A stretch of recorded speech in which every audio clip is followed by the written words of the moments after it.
Oof. That shot's enough to send shivers down my spine. And I know if you've played golf for any length of time, you've had a problem at some point or another with those dreaded shanks.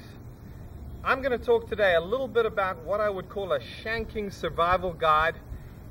Just something to help you overcome that fear, that anxiety that goes into hitting those shots. I know the feeling, you know the feeling. Let's take a look. My experience is that so often when we do hit one shank, and excuse me saying the word, we tend to hit a sequence, a series of them. So how can we work ourselves out of that? Let's look at really what's happening. The important thing to keep in mind is that we set up, and as the club gets to the golf ball, we're striking the ball on the hosel, on the inside. There's no loft there, and invariably we catch it just on the inside part of the hosel, and that's what shoots the ball out, if you're a right-hander, out to the right, like you just saw me hit there.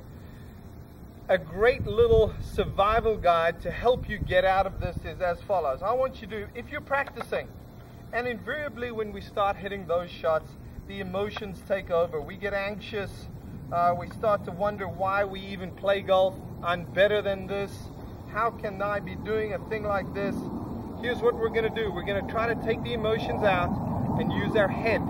Our head understands that I'm setting up correctly, assuming that you are, but as I come through and I strike the golf ball, I'm catching it off the hosel. So invariably my weight, my arms, and definitely the club are moving in that direction throughout my swing. From where I start to where I hit, I've got quite a few things working that way. So here's what I'd like you to do. Count out 10 golf balls. This is if you're practicing, okay? We're gonna take a 10-ball timeout where we're gonna do this. I want you to set up to the ball as you normally do, but you're gonna take your toes in your shoes and you're gonna crunch them up. You're gonna pull them back towards your heels as far as you can. This is gonna help you from toppling your weight and your body forward. I don't want you to stand further from the ball. 9 times out of 10, that's going to cause you to go more that way. So I don't want you necessarily to stand further from the ball. Set up normally, scrunch the toes up. Now we're going to set up as if we're going to hit this golf ball. The ball is aligned in the middle of the face, but here's what I'm going to do. I'm going to make a full practice swing where I get the club traveling inside the golf ball. Just like that.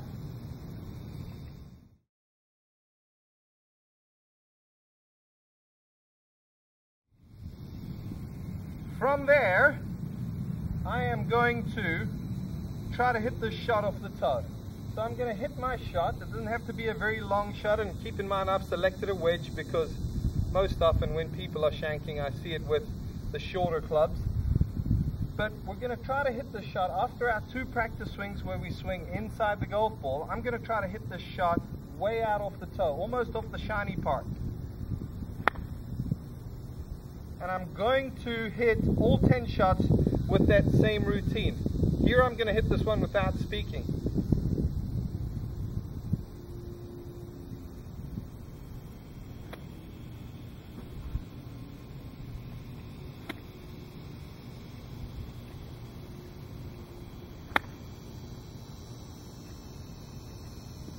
That's what I want you to do for all 10 shots. We're going to keep the emotion out. We're going to use our head and start to work towards getting the arms and the club to work closer to my body, to remain close to my body through impact. By scrunching my toes up, I'm not going to allow myself to topple over into the golf ball, and I'm going to hit 10 shots that way.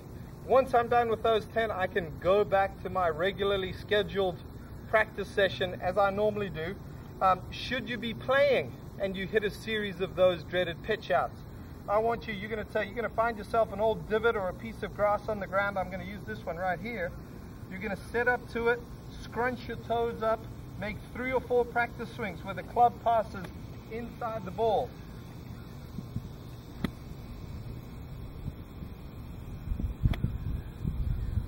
And then when you hit the next shot, your objective is to hit the ball somewhere way out on the toe out here. Get that ball way out on the toe. If you can use your head and keep those emotions at bay, you can fairly quickly work yourself out of that. Trust me, I've seen it. It works.